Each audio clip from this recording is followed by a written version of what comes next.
NEET जैसा एक देशव्यापी एग्जाम जब लाया गया था अंडर ग्रेजुएट एडमिशन्स के लिए और वैसे पोस्ट ग्रेजुएट एडमिशन्स के लिए भी, उसके पीछे भी सबसे पहले यही सोच थी कि एग्जाम फेयर हो, टेक्निकली साउंड हो, रोबस्ट हो, ट्रस्टवर्दी हो। और ये ज़रूरत थी और एक व्यवस्था बनाई गई। उस टाइम पे आपको शायद याद होगा कि 40 से भी ज़्यादा टेक्निकली एग्जाम होते थे, जगह जगह फ्रेगमेंटेड था। कई जगह से फिर शिकायतें भी आती थी। कुछ प्राइवेट यूनिवर्सिटीज़ का भी रहता था कि वो अपने हिसाब से कई कुछ करते हैं और एक अनइवन स्टैंडर्ड रहते थे, तो एक लेवल प्लेइंग फील्ड भी नहीं मिलता था। तो बहुत सारे सुधारों को लेके एक व्यवस्था बनाई गई।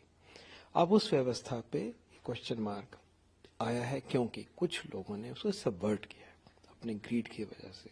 क्रिमिनल एक्ट है, देश के anti social, anti national act करा है उन्होंने।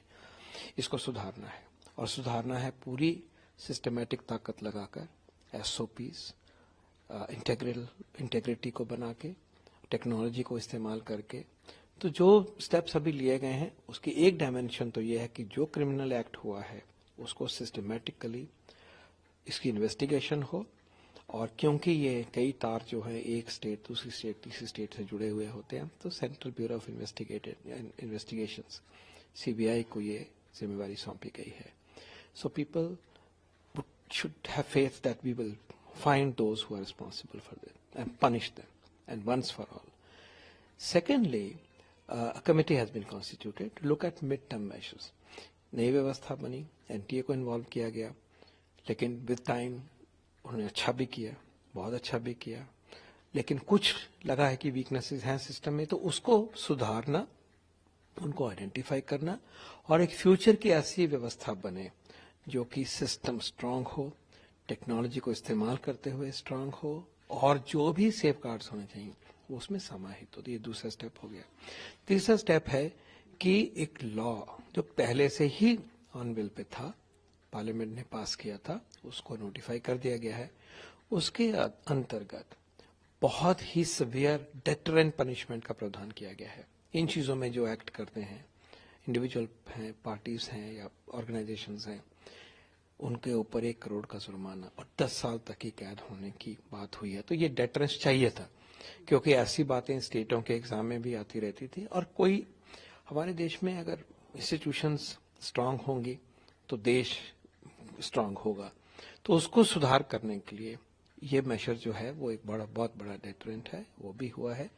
तो कुल मिला के एक पूरे जोरों से इमीडिएट एक्शन क्या होना चाहिए, मिड टर्म में क्या होना चाहिए और लॉ को यूज करते हुए फ्यूचर में ऐसी बात ना हो, उसके लिए पूरी कोशिश है। गवर्नमेंट इज सीरियस, 0 टॉलरेंस की यहाँ बात हो रही है और कुल मिला के एक ऐसी व्यवस्था अब रोल आउट होगी जो कि ट्रस्टवर्दी होगी, अबव बोर्ड होगी और पूरी उसकी सैंक्टिटी होगी। मैं मानता हूँ कि इस प्रक्रिया में डिस्टर्बेंस आती है, कुछ पोस्टपोनमेंट हुआ, कुछ हिला हुआ है थोड़ा, जो सिस्टम की वजह, सिस्टम ऐसा होने की वजह से वो ट्रस्ट को वापस लाएंगे। लेकिन government is serious to address all the issues and make sure that those who are responsible for this are punished and the future system across examinations is such that it inspires total confidence and trust.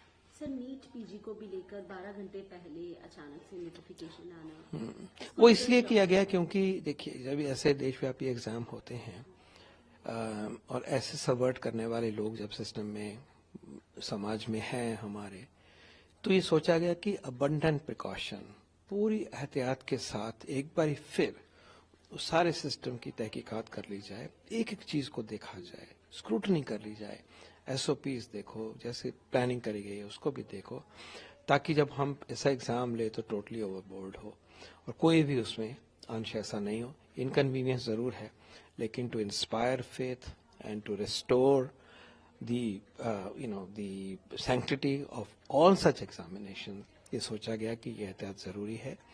और जो आगे बढ़ेंगे तो ऐसा exam होगा जो कि अब बोर्ड होगा।